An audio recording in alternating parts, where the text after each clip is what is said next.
thinking of where to go to? Be on board with Dr.Reju. Good evening and welcome to Answers with Dr.Reju, where critical life issues are clarified. My name is Lois and I'm in the studio with Joanne and Israel. You're welcome.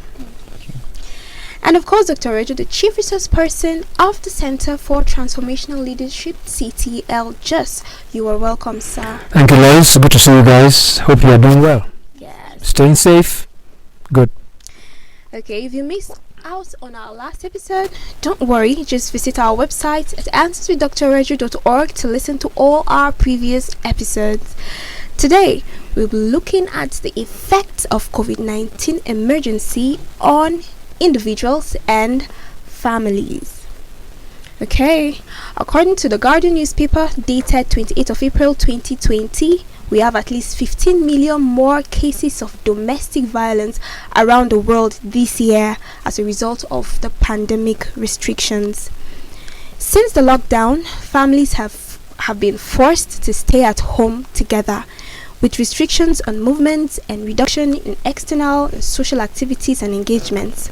Sir, what do you think is the main cause or are the main causes of the rising cases of domestic violence in the home front? Could it be the tightness in finance due to the lockdown, low tolerance level, or upbringing? What exactly? Well, I remember about the time at the very height of the Boko Haram crisis in Nigeria. I had the opportunity of speaking to one businessman who is from Borno State, and he said that now if somebody if a house is burgled now, it's Boko Haram. If a cattle got stolen, it's Boko Haram. Now what I really want young people to understand in the midst of all this is information management. There's information glut. You see, domestic violence has been before COVID-19. So don't blame COVID-19, right, for domestic violence, for marital crisis, for children being abandoned. It's we don't understand the power of narratives. As a human being, when something is happening, we are looking for a scapegoat. And having said that, we also have to be careful in the way we consume information as Africans, right? As Africans. Because you hear domestic violence and all those kind of things from the West, and we just take it and paste it, right? And paste it. Do you know, you see, we have always had overcrowded spaces in Africa, and we don't bite ourselves. We don't kill ourselves. There are a lot of families that there are many in the room. They don't kill themselves. They've had their issues. Pockets had been tight. So I want us to learn to process information. This domestic violence thing, the wave of it is from the West. I have a friend who lives in Paris, and we spoke recently, and he said that they are opening schools in Paris because, couples are killing themselves, they're abusing their children, and all those kind of things. That's why they're opening schools. And I remember I said, if that's the reason why they're opening schools, and it's not because they have actually appraised the situation that it is safe, it's dangerous. This morning I read the news that they have closed down schools again. You see, we Africans, we discipline our kids, we don't abuse them. We beat them not because we hate them, because we are correcting them. I don't want us to just read Western stories into our situation, right? It's challenging if you don't have anything doing. We're only 3 in the house. I'm with my wife and my 10-year-old, right? She's bored, which is normal, right? But we found a way. Now, the way we spell boredom is her name. And we make fun out of that. You see, I don't want us to buy into Western narratives. I don't know. Let's have our own African way of talking about domestic violence. Because it sounds very, very... A lot of people listening to me out there may say, you're not being realistic. You're not... No. I don't want us westernized. I don't want us to be westernized. There's a difference between westernization and globalization. Globalization is plug and play. Everybody brings their own stuff to the table. But we are buying into Western narratives. Right? We are buying into it. And, husbands have always fought. And wives, right? They've always had problems. Don't blame COVID-19. Don't blame COVID-19. So, if it's on the rise, I don't know where we get the statistics from. Let me tell you, Lois, Nigerians don't have statistics. I don't know where they get it from. Nigerians don't have statistics. We're just picking something one superstar posts from America, and we're saying it's happening here too. You see our people too come on TV wearing mournful look. Yeah. All those kind of things. You young guys shouldn't buy into it. Excuse me, sir. All right. Are you trying to say we're doing just fine? Because I've not said that, but I'm saying it's not COVID-19, and it's not because we're broke. So you're saying it doesn't play a role? We've not been rich. Before COVID-19, we don't have economic prosperity, do we? We don't have it. Parents, do you know how many parents struggle to pay their children's school fees? Do you know how many parents really work their socks off to put food on the table? Is it because of COVID-19? The environment in Nigeria has always been toxic, but now it gives us a bit of a reprieve to be able to blame COVID-19. You see, my duty as a leadership consultant is to let people always see reality, right? So I'm not saying we're doing fine, right? But I'm saying that we have never done fine. We have never done fine. That's my point. It's not COVID-19. Okay.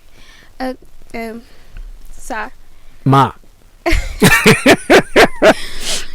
I'm just feeling uneasy. Yeah. Yeah. Because of what you're saying. Yeah. I had a chat with one of my doctor aunties, and I asked her, so how is work going? How's the hospital thriving? And she was like, she feels that COVID-19 has given rise to a lot of domestic violence. It is not it's not that they didn't have patients who came into the hospital because of, but the number of patients that come into the hospital because of electric shock, Okay. hot water, knife cuts, very, very crazy reasons. And for me, I feel it's because of this. COVID-19 is an alien situation. I know we've had much more situations in Nigeria. We have much more situations to contend with, but being at home for this long, it's not something that everyone is used to.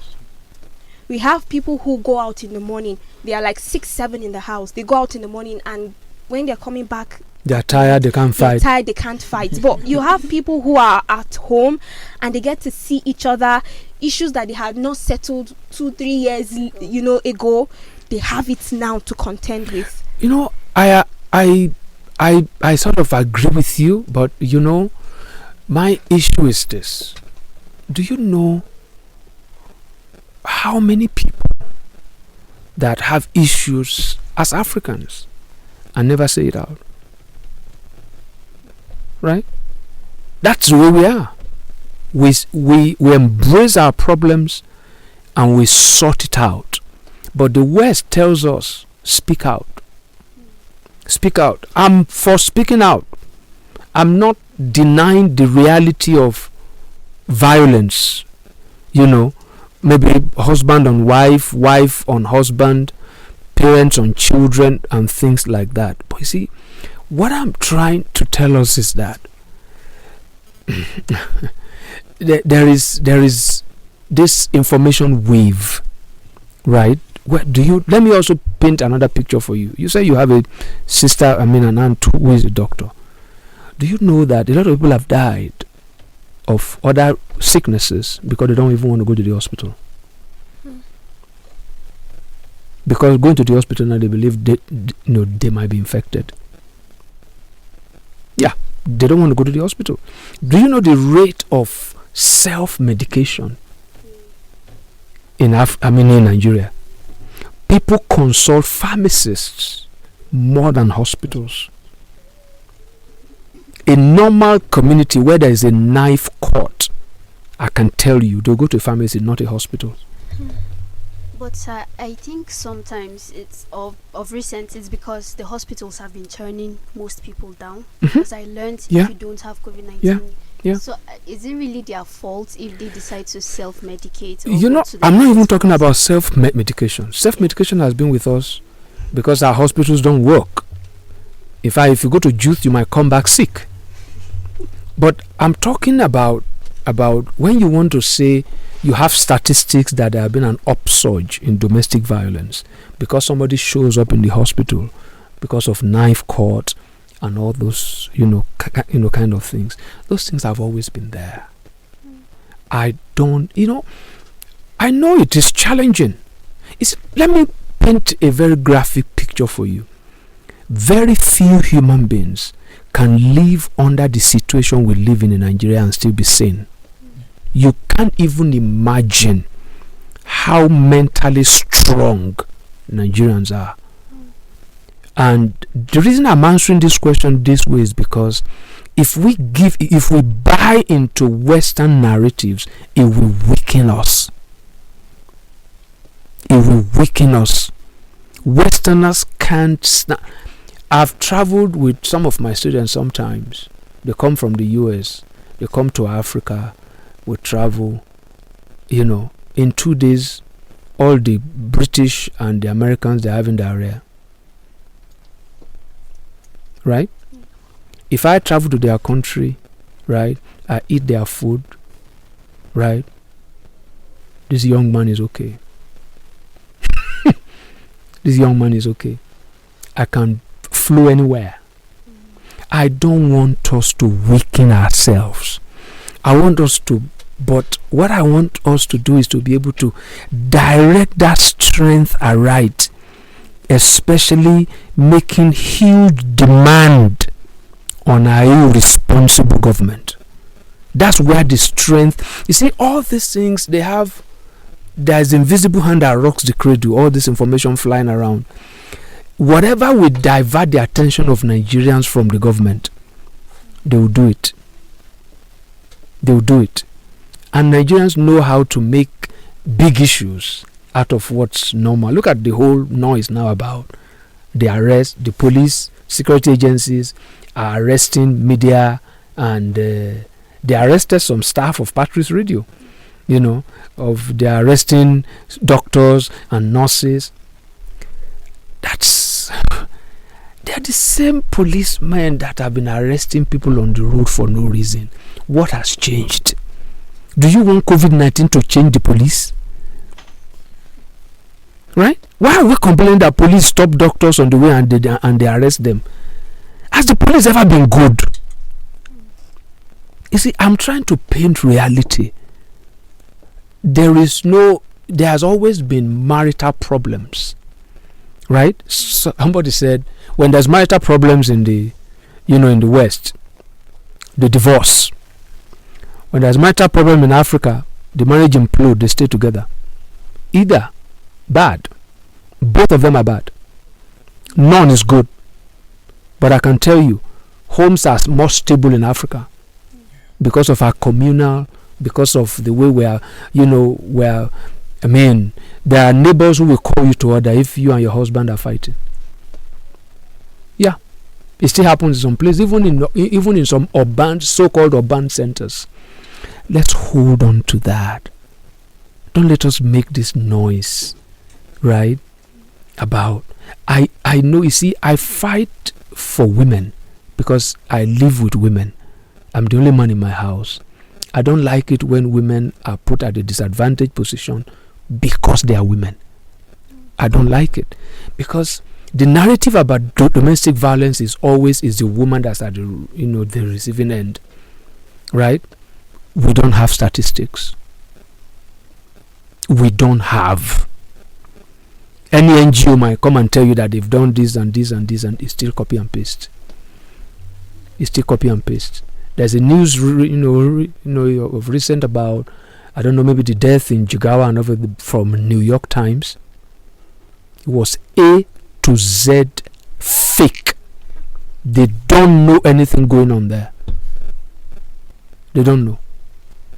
So these are the kind of things that I want us to kind of, so I'm not downplaying domestic violence, but number one, don't blame COVID. COVID might come with its own challenges, right? Don't blame COVID. No. There are parents who abuse their kids, but it's not how do I call it? It's not a pandemic, in Nigeria. We are all products of serious caning. Me that's sitting here, maybe some of you here too. It's not abuse, it's discipline.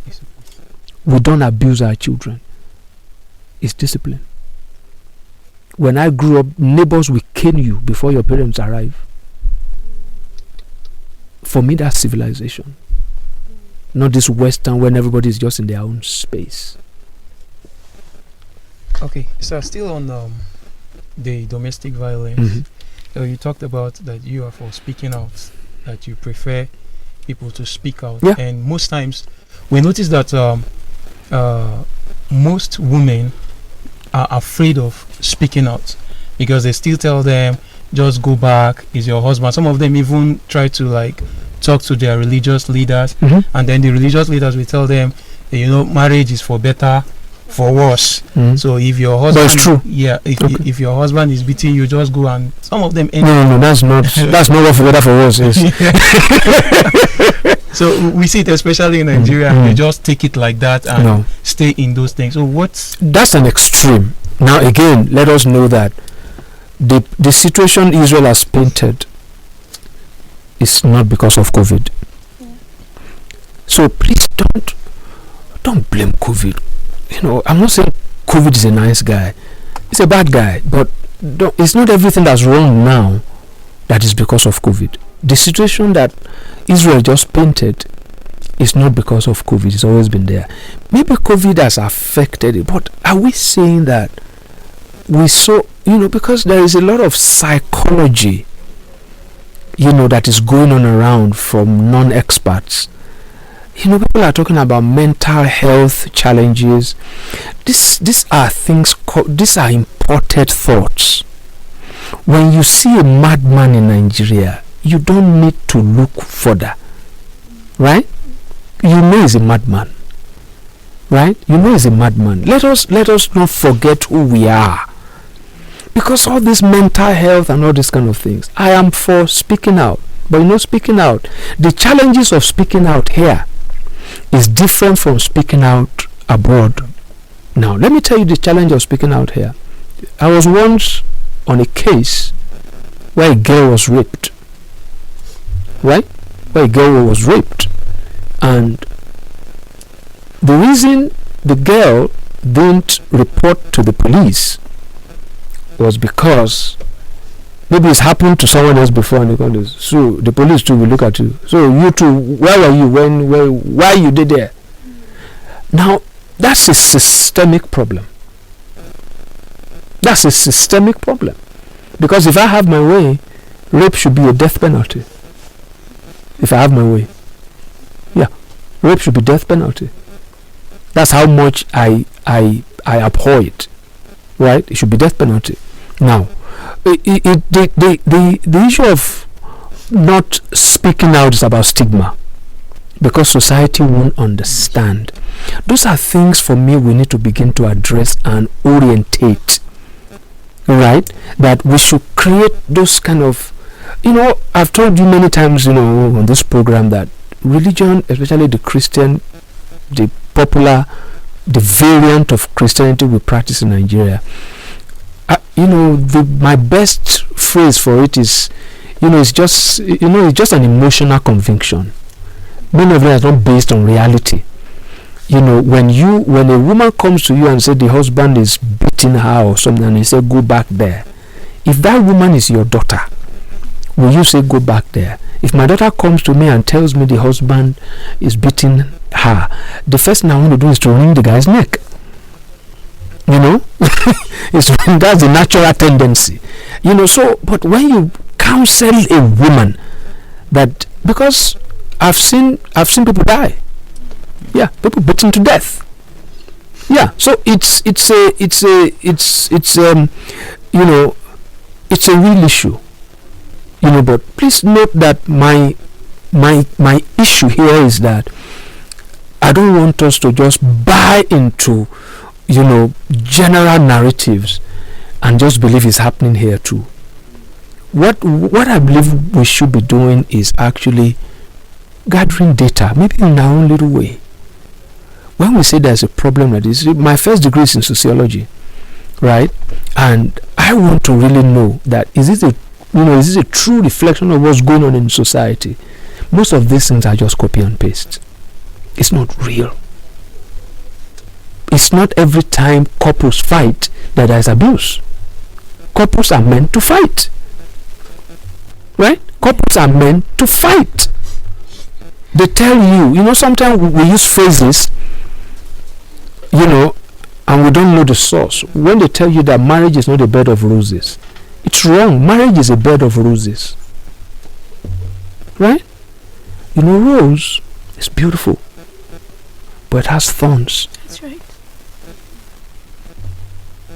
I want my own marriage to be a bed of roses, so that while I'm touching the rose, I'm careful of not being hurt by the thorns. Nobody goes into marriage and they tell you it's all. Some. I don't want to be abusive on this program. Some churches, they've changed the vow to for better, for best, or for better. It's so idiotic. It's a very stupid statement. Again, I've been abusive, right? It's okay.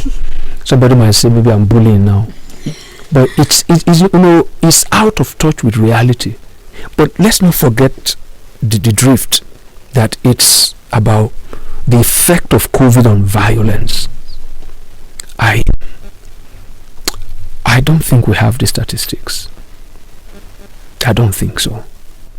So I don't want us to make a mountain out of a molehill, because we've always been in our faces. We've always been in our faces in the places where most Nigerians live. We've always been overcrowded, and we don't bite ourselves. Yeah. Okay. We're going to go on a short break. This place is getting heated. We're going to go on a short break and we'll be back for more. Stay with us. Thinking of where to go to? Be on board with Patrice Radio. You're welcome back from that musical break. That was Omao Me with Now Who I Go Ask. If you missed out on our last episode, yes, now who I go ask. Alright, cool. If you missed out on our last episode, please go to our website at answerswithdrreju.org to listen to all our previous episodes. Today, we've been talking about the effects of COVID-19 on individuals and families. And before we went on the break, Dr. Reju was talking about speaking out, and I wanted to ask a question. I want to ask a question rather in that line. So you say we shouldn't accept every narrative that Western bodies bring to us, every culture. Yeah. but it's important to speak out. Oh, yeah, sure. When do we speak out? When it happens, and know your safe zone. You see, it's about, you can't live accurately, right, if you don't build community, especially for your generation. That's why, in my own organization, I mentor people. I'm a human development, consultant, and I tell people 2 things are very important in your life: a good friend, right? Maybe one thing: a good friend, that's your peer, and a senior friend that you can look up to. After a while, you can have a junior friend that can look up to you. So you see, there are a lot of people, because of this same westernization, we now live in silos. The reason Westerners die in their pain, they don't have anybody to talk to. They are alone, right? There's nobody to talk to. Some of them have not spoken with their. I have colleagues who said they've not spoken with their parents for 15 years, and they say it and they go on to other things. They don't have any friend.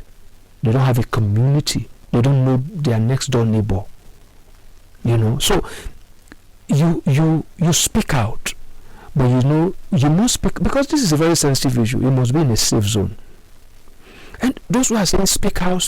You see, a lot of people, there's a particular trend that I've seen, right? Those who come and say, in fact, I have a particular graphic experience where this young lady had a bad marriage, very abusive marriage. In fact, I was very much at the very center of it, counseling her and doing, those kind of things. And now, because of that, she went into counseling and she was just dishing out her pain, right? She doesn't believe there's any man that's good. So people come to her with pain, right? And she unleashed her pain on them. So she was just breaking homes. Things that are supposed to be mended, she widens the wound.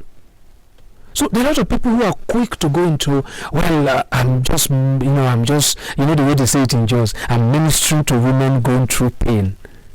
Everybody's a minister. I'm a life coach. Everybody's coaching life when they don't even know whether life has defense, midfield, or But I'm not making light of this, right? A lot of people speak out to the wrong person, right? And then they got hurt, and they said everybody's like that. When somebody is hurt, is looking for someone who can don't let me use the word keep secret, who can manage secret, because secrets are not meant to be kept. They are supposed to be managed, because secret destroy when they remain secret. Secret gets weakened when revealed. So it's very, very important that we need to create those safe zones. And we need to value friendship again, value community again, value family. I can't talk to intending, maybe somebody who wants to get married. I want to ask about your support system. If a young girl comes to me, this is a guy that I want to marry, the first question I want to ask is, who do you think this guy fears? Who can call this guy to order? And I tell you, young girls, any boy that tells you, you are not a baby any longer, run. Because this same boy is going to call you baby one day. Hey babe, right?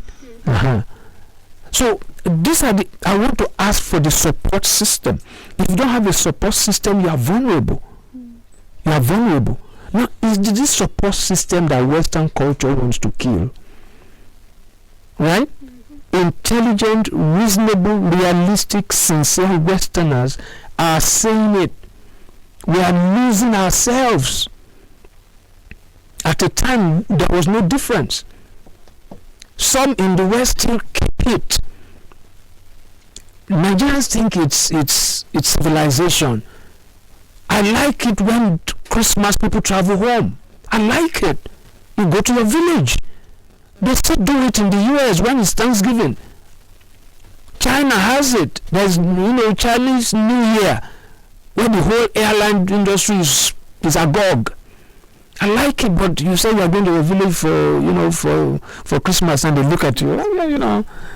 People say it now with style. I don't speak my dialect, and you think you are civilized. You are so uncouth, right? You are British if you don't speak your dialect. These are the things that. So it is this sort of structure I'm talking about, right? That create that safe zone for us. You see, a husband that knows that some people will turn on you. I remember there was a time, a guy called me in the morning, and said, I just beat my wife.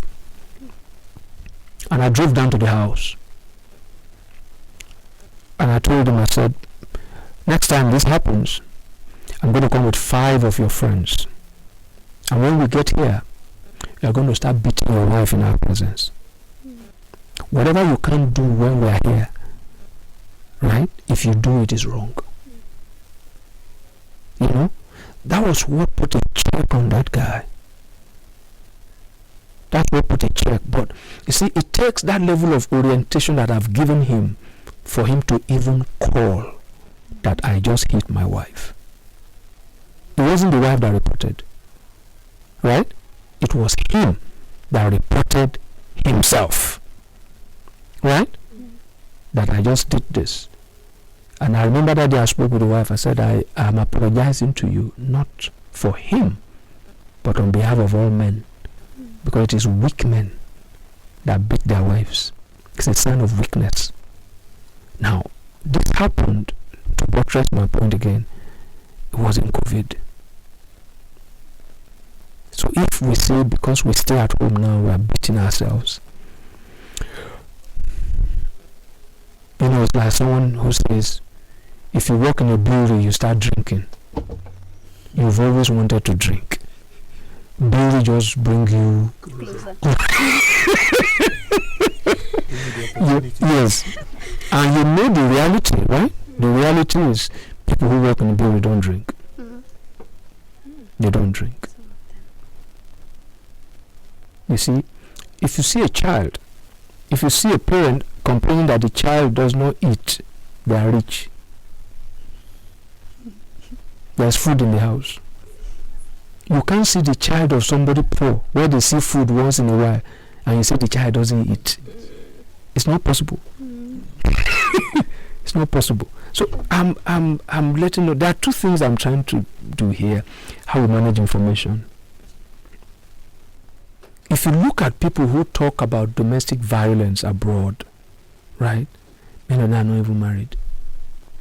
All these artists, they don't even have a home. Right? Nigerians buy into that, set up an NGO, get dollars. Right? Yeah.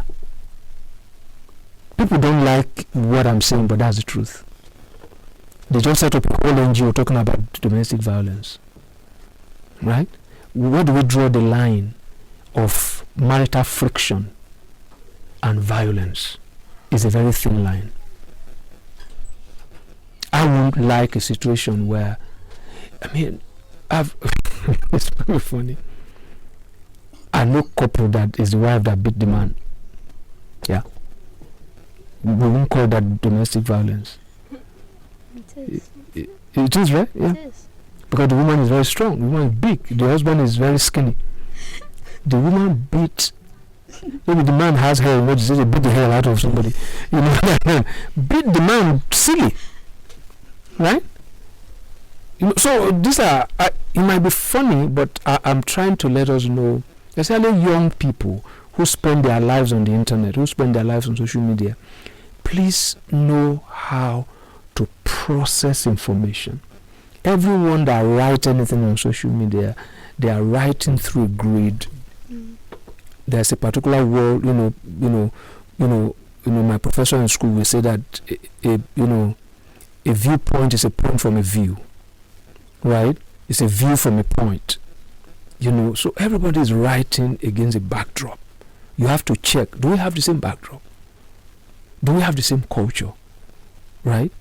You see, we know what relationship is here, right?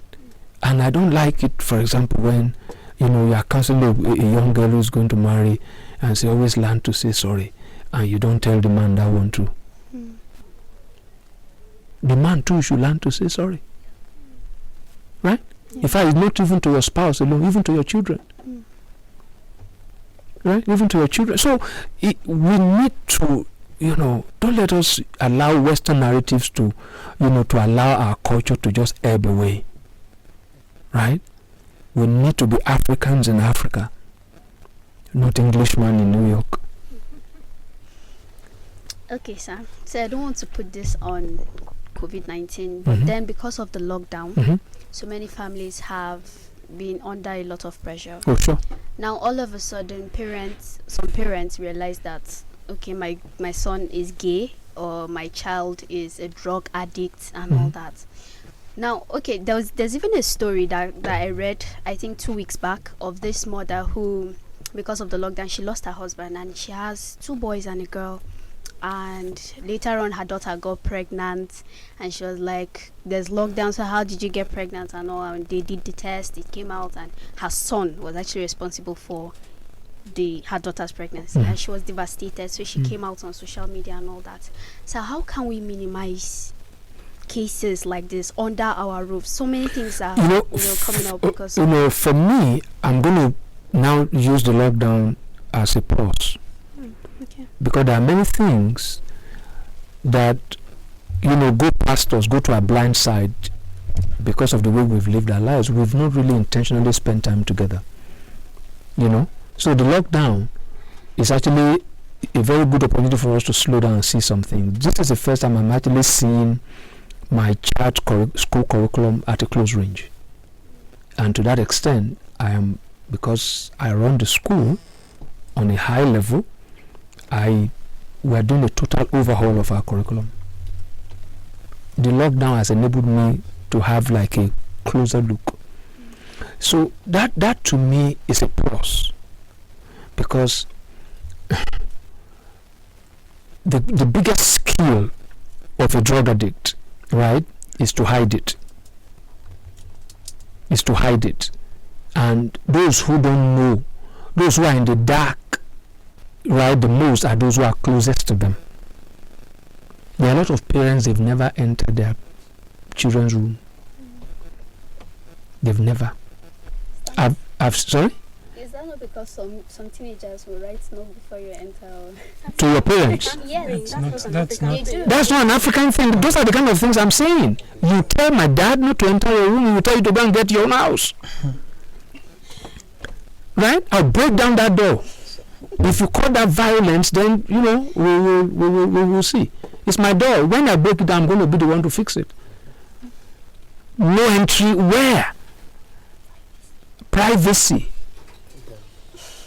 I'll show that boy the picture of when he was born naked. Yeah. You see, these are things we're losing. These are things we're losing. We think it's civilization. You tell your parents, "Mommy, don't be silly." Don't be silly in English language is a warning. In African language is an insult. It's just warning, don't be silly. But don't be silly in African language is an insult. You don't tell an adult. Right? So this is Western. And let me also tell you, if I say Western, I need to be kind to a lot of Western friends I have who are human. One asked me, what's a 14-year-old in Nigeria? It's a 14-year-old. It's not an adult. Doesn't have a room in many families to himself or herself. Yeah. Sleeps in a general place. Maybe puts a mat on the floor in the parents' room. So can you go for a prom? We don't even have what's called prom here. There's no prom here. There's nothing called prom here.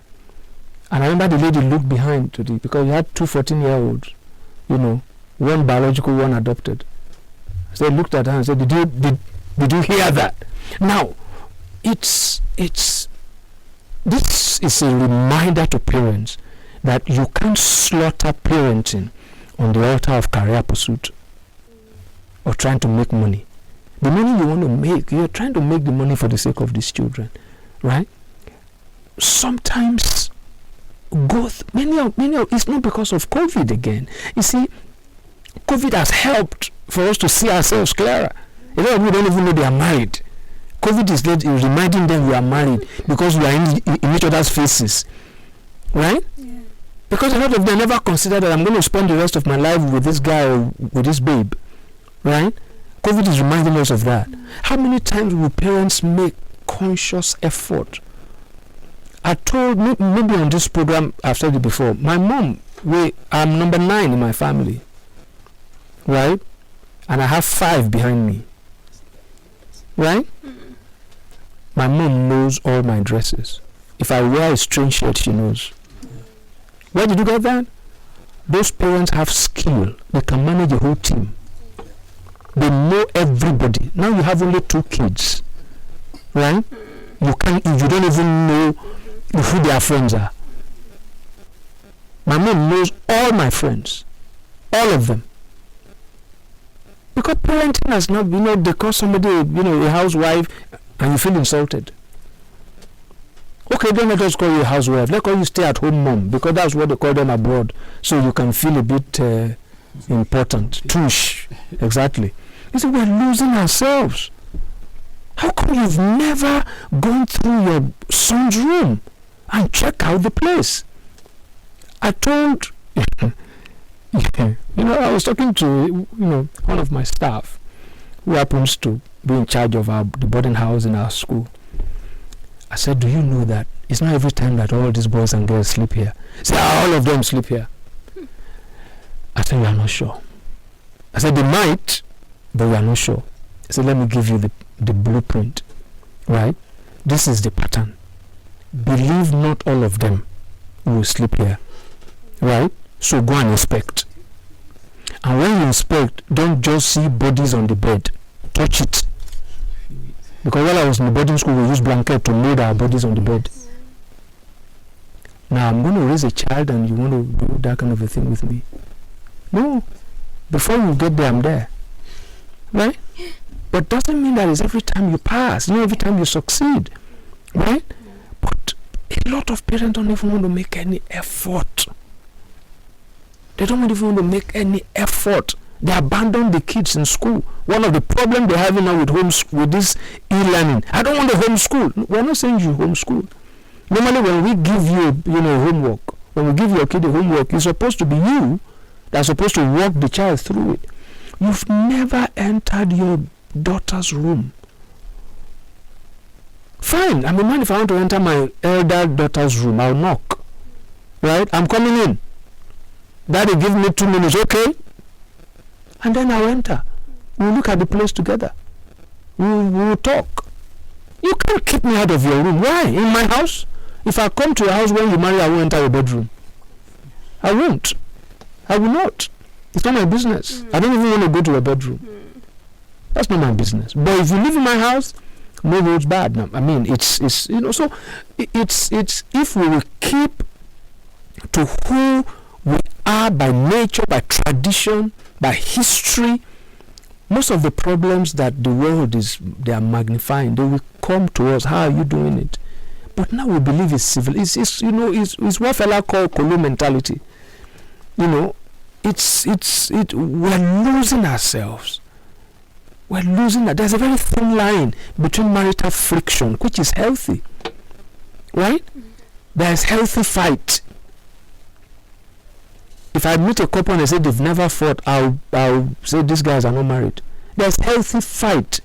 There's a thin line between that and abuse. And sometimes abuse is not even physical, it might be emotional. If there's a couple that are not talking to each other, it's traumatic. If there's no communication, it's traumatic. If there's no romance, it's traumatic. So, but don't let us speak a strange language that we don't even understand. We've brought us this kind of abuse, bully, all these kind of things there.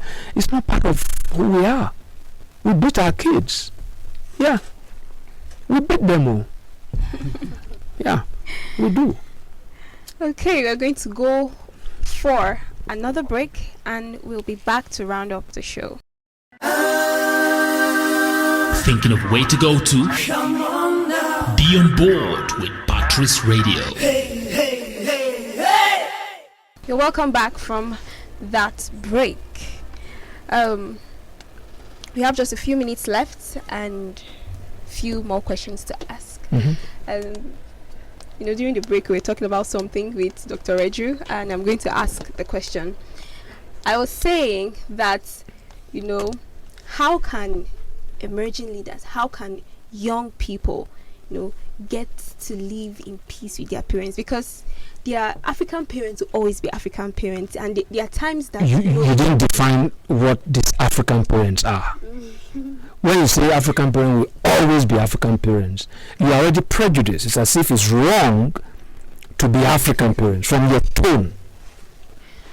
Well, not necessarily. Yeah, that's it. African parents will always be African parents. For me, it's as if being African parents, there's something wrong with it. That's the unspoken. You guys agree? From that tone, right? Yeah. I'll tell you something, Lois. This is where these emerging leaders might get it wrong.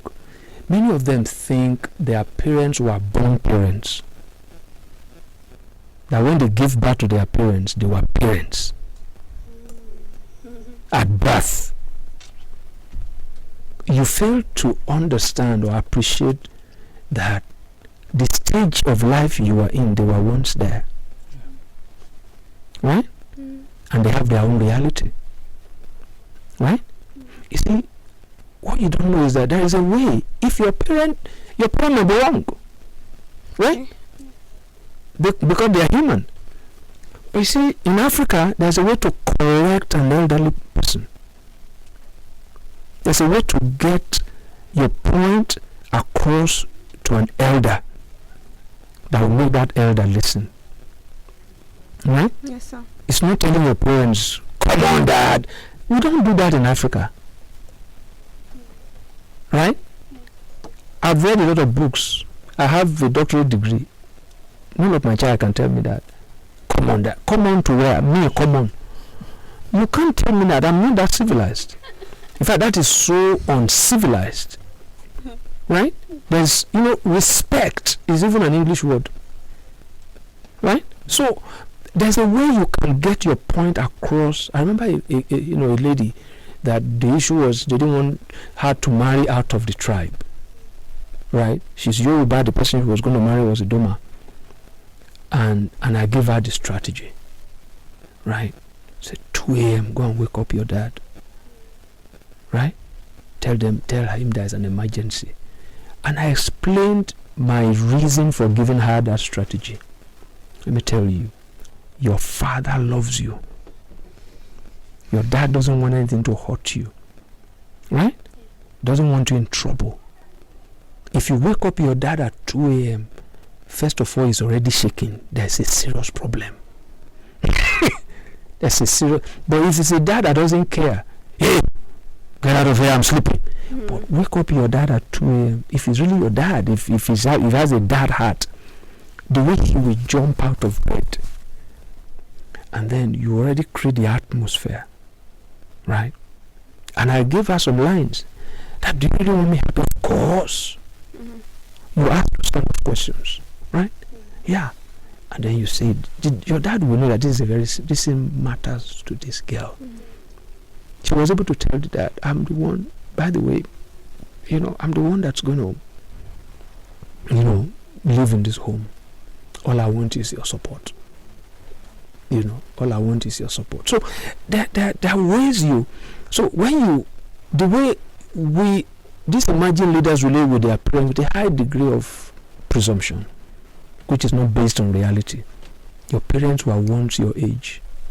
The dispensation might be different. Sure. I didn't have an iPad or a phone when I was a teenager. Right? There was no Instagram, there was no social media when I was a teenager, and all those kind of things. But I have to learn also that there are a lot of parents who are really growing up with their kids, and I believe there are even more. People of my generation, we all got married early. So there's very little, between me and my dad. I was born in 1963. My dad was born in 1915. We were born in different worlds. He was in Pluto, I was in Jupiter. But many parents today, they are really very close, even in, in age. That was when I was telling once that I just saw, it's a final version of you. So it's easy, but you have to understand that your parents, really were once teenagers. Yeah, and you have to give it to them that it's not everything that's happening around you today that they understand. But have you told them?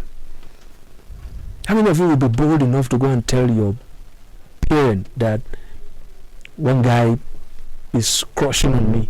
You keep it. Because you already believe they won't understand.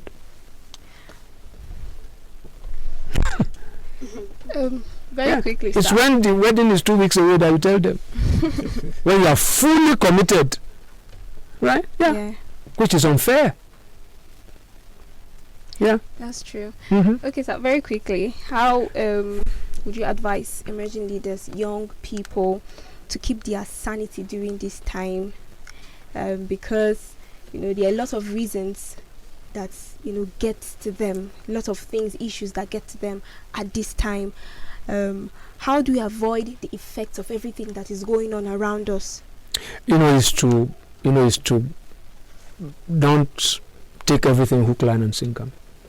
Learn to process things, and that is, you must have your own kind of lens through which you see life, and that takes a while to develop. And we've said that on this program, maybe in some other episodes before, that don't let social media use you. Use it. Most emerging leaders, they allow, as people, they have hundreds of posts in a day. That's sickening, right? Because that means you just put things there, and then there's the other extreme where you just go down and just consume everything. Every gist that's going on in town, you have. By the time you sleep at night, they are all jamming. You are dreaming. By the time you wake up, you don't even know who you are.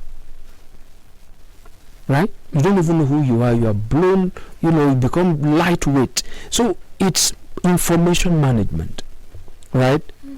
A lot of people that you consume their thoughts on the internet, you don't even know them. You don't know where they're speaking from. You don't know where they're speaking from. Somebody promotes something about feminism, you don't even know whether the person is just venting frustration, of marital pain, and then you too become his or her follower. So process the information. This is an information age. It either make you or mar you. Oh, thank you very much, sir. Pleasure. Alright, we've come to the end of the program for today. You can visit our website at answerswithdrreju.org to stream on all our previous episodes. Always remember to wash your hands or use alcohol-based sanitizers. Wear your face masks when you're in public places, and please remember, Corona is a virus and not a death sentence. Stay safe for yourself, stay safe for others. Thank you for listening. Thinking of where to go to? Be on board with Patrice Radio.